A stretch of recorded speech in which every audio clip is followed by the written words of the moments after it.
This is watchdoglatch.com. We're strength testing the child safety latch.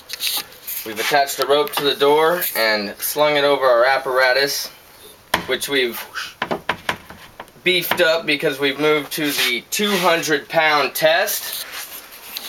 The bottom of the rope we have 200 pounds. And on the count of 3, we're going to drop the weight, open the door against the child safety latch. Ready? 3, 2, 1.